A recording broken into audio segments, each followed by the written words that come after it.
Hello everyone, welcome back to my channel. आज हम करने वाले हैं इश्यू ऑफ डिबेंचर्स का नया टॉपिक, जो कि है इंटरेस्ट ऑन डिबेंचर्स। यानी कि जब कोई भी कंपनी डिबेंचर्स इशू करती है तो उस पे उसको इंटरेस्ट पे करना होता है। तो हम ये देखेंगे इंटरेस्ट पे करने की क्या टर्म्स और कंडीशंस होती है। तो इसमें ये बताया हुआ है कि जब जो कंपनी डिबेंचर्स इशू करती है, जब वो इंटरेस्ट पे करते हैं तो हर साल एक साल में 2 बार जो है कंपनी इंटरेस्ट पे करती है। हाफ ईयरली इंटरेस्ट पे किया जाता है, यानी कि हर 6 महीने बाद। और कंपनी को चाहे अपने फाइनेंशियल ईयर में प्रॉफिट हो या लॉस हो, लेकिन कंपनी को डिबेंचर्स के ऊपर इंटरेस्ट तो पे करना ही पड़ेगा। इसका मतलब कि ये जो डिबेंचर्स के ऊपर इंटरेस्ट है, चार्ज अगेंस्ट द प्रॉफिट होता है कि प्रॉफिट के अगेंस्ट भी हमें चार्ज करना पड़ता है, ये पे करना पड़ता है प्रॉफिट के अगेंस्ट भी। जैसे कि यहाँ पे एग्जांपल दिया हुआ है कि रेट ऑफ इंटरेस्ट जो है 9% है डिबेंचर्स के ऊपर। तो जब भी हम डिबेंचर्स की एंट्री करेंगे वहाँ पे हमेशा डिबेंचर्स के साथ 9% लिखा जाएगा, जो कि इसकी रेट ऑफ इंटरेस्ट को शो करेगा। और डिबेंचर्स का जो इंटरेस्ट है वो जब डिबेंचर्स इशू किए जाते हैं उसी टाइम पे फिक्स कर लिया जाता है पहले से ही। तो कंपनीज एक्ट 2013 के अकॉर्डिंग ये बताया हुआ है कि जो एक कंपनी है ना, वो डिबेंचर्स का इंटरेस्ट पे करते टाइम उसमें से टीडीएस पहले ही काट सकती है। टीडीएस पहले काट लेगी और उसके बाद उस टीडीएस को जो टाइम लिमिट फिक्स की हुई है उस टाइम लिमिट के अंदर गवर्नमेंट के पास डिपॉजिट करवाना होता है डिबेंचर होल्डर्स के बिहाफ पे। क्योंकि टीडीएस जो है वो पहले डिडक्टर काट लेता है, तो यहाँ पे डिडक्टर जो है वो कंपनी होगी। और जब कोई भी कंपनी है फाइनल अकाउंट्स प्रिपेयर करती है अपने, तो जो उसका एक्रूड इंटरेस्ट है ना, यानी जो उसने अभी तक पे नहीं किया, इस साल पे करना है और नहीं किया, तो उसके लिए कंपनी जो है पहले प्रोविज़न बना लेती है और उस प्रोविज़न को बैलेंस शीट की लाइबिलिटी साइड शो किया जाता है कि भी कंपनी ने वो इंटरेस्ट पे करना है अभी इसलिए। तो जो एक्रूड इंटरेस्ट है वो 2 तरीके का होता है, इंटरेस्ट एक्रूड एंड ड्यू। यानी कि वो इंटरेस्ट जो हमने पे करना है, एक्रूड मतलब जो हमने अभी तक पे नहीं किया, और वो ड्यू हो गया। ड्यू मतलब उसकी डेट तो आ गई पे करने की, लेकिन फिर भी हमने पे नहीं किया। एक्रूड का मतलब पे नहीं किया, ड्यू का मतलब उसकी डेट आ चुकी है। जैसे कि एक कंपनी ने इंटरेस्ट पे करना था हाफ ईयरली 30 जून को और 31 दिसंबर को, मतलब ये 2 डेट फिक्स कर ली कंपनी ने। फिर बैलेंस शीट बनाते हुए 31 मार्च 2018 की जो इंटरेस्ट था 31 दिसंबर 2017 का, वो अभी तक पे नहीं हुआ। 31 दिसंबर 17 का तो पे कर देना चाहिए था 18 की बैलेंस शीट से पहले, लेकिन अभी तक पे नहीं किया। तो इसको हम क्या बोलेंगे, interest accrued and due. Due तो हो गया था वो 17 को, 31 दिसंबर 17 को वो ड्यू हो गया था।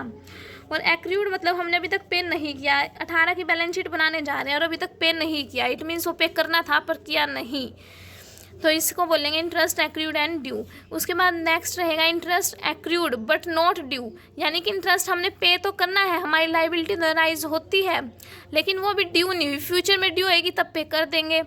तो यहाँ पे क्या होता है कि एक कंपनी जो है हाफ ईयरली जो वही बात है इंटरेस्ट पे करती है 30 जून और 31 दिसंबर को। तो 31 मार्च 2018 की बैलेंस शीट बनाते हुए कंपनी क्या देखेगी कि जो इंटरेस्ट उसका रहा 1 जनवरी 18 से 31 मार्च 18 तक का, उसको हम क्या बोलेंगे, interest accrued but not due. क्योंकि जो ये वाले साल का है ना 2018 का जो इंटरेस्ट है, ये ड्यू तो होएगा इनका जाके जून में और दिसंबर में, तो वो अभी तक ड्यू ही नहीं हुआ, तो बट नॉट ड्यू आ गया। लेकिन एक्रूड क्यों लिखा है, एक्रूड इसलिए लिखा है क्योंकि हमारी लाइबिलिटी तो राइज होती है, क्योंकि हमने डिबेंचर्स ले रखे हैं तो हमें उस पर इंटरेस्ट तो देना ही है, इसलिए इसका एक्रूड लिखा गया है। तो ये जो दोनों टाइप के एक्रूड इंटरेस्ट है ना, इनको बैलेंस शीट में करंट लाइबिलिटीज़ में शो किया जाएगा। देन एंट्रीज क्या करेंगे हम इंटरेस्ट ऑन डिबेंचर्स की।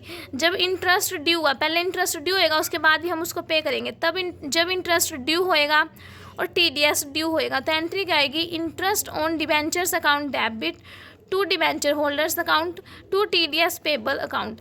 यहाँ पे इंटरेस्ट ऑन डिबेंचर्स को डेबिट इसलिए किया गया क्योंकि ये कंपनी का एक्सपेंस है। Nominal account debit all the expenses and losses, credit all the income and gain. तो डेबिट में एक्सपेंसेस करने इसलिए इंटरेस्ट ऑन डिबेंचर्स को डेबिट किया गया है।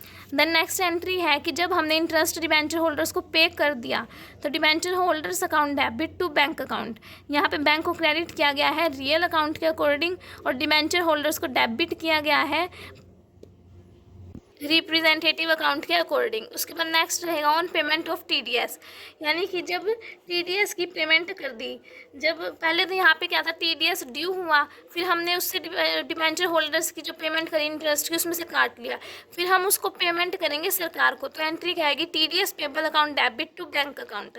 फिर नरेशन लिखी जाएगी depositing the amount of TDS in government account में हमने डिपॉजिट करवा दी। उसके बाद है कि जो हमारा इंटरेस्ट हमने पे किया डिबेंचर्स पे, उसको हम राइट ऑफ कैसे करेंगे, statement of profit and loss account से राइट ऑफ करेंगे, तो statement of profit and loss account debit to interest account, entry narration हो जाएगी interest transfer to statement of profit and loss account में transfer कर दिया। यहाँ पे एंट्री इसलिए हुई है क्योंकि यहाँ पे पहले हमने इंटरेस्ट क्या है डेबिट किया था एक्सपेंस करके, और अब इसको हम क्लोज करने जा रहे हैं तो ये क्रेडिट हो जाएगा। इस तरह से इंटरेस्ट का अकाउंट क्लोज हो जाएगा। राइट ऑफ करेंगे इसको प्रॉफिट एंड लॉस अकाउंट से, इसलिए उसको किया गया है डेबिट।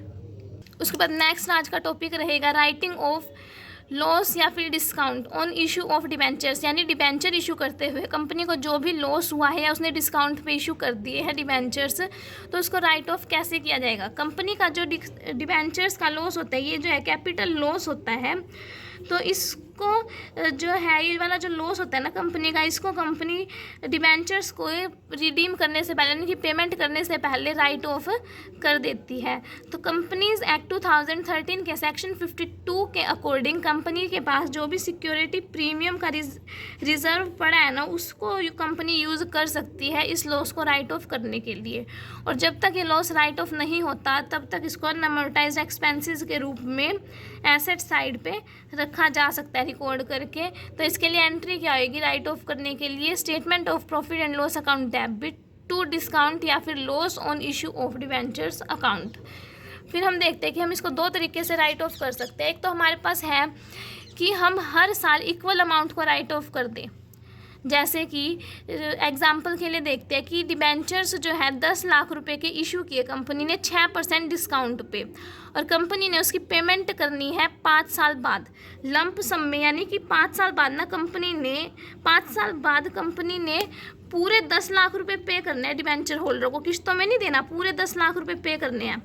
तो कंपनी क्या करेगी, आज से ही उसका जो लॉस है वो राइट ऑफ करना शुरू कर देगी 5 साल से डिवाइड करके। जैसे कि टोटल डिस्काउंट 10 लाख पे 6% डिस्काउंट से इशू किया, 60,000 रुपये कंपनी को लॉस हुआ है, 60,000 को 5 से डिवाइड करके 12,000 रुपये आ गया, यानी हर साल आज से लेके हर साल कंपनी 12,000 रुपये राइट ऑफ करती चली जाएगी ताकि लास्ट तक उसका लॉस कवर हो जाए।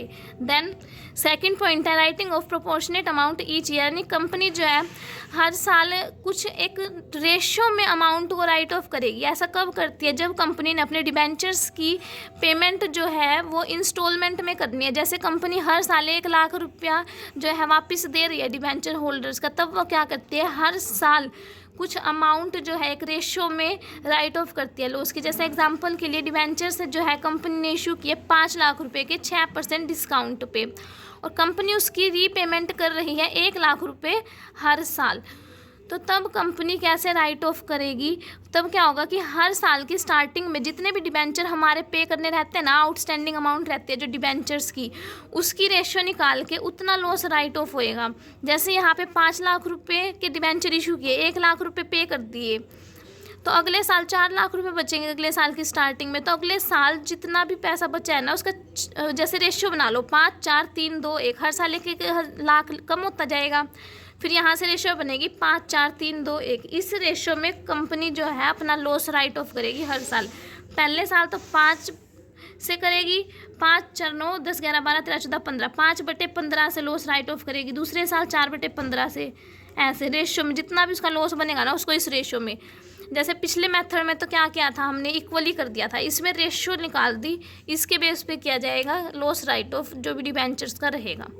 तो ये था छोटा सा टॉपिक। आई होप आप सभी को समझ आया होगा। अगर समझ आया हो तो वीडियो को लाइक कर देना, चैनल पे नए हो तो चैनल को सब्सक्राइब कर लेना। Thank you.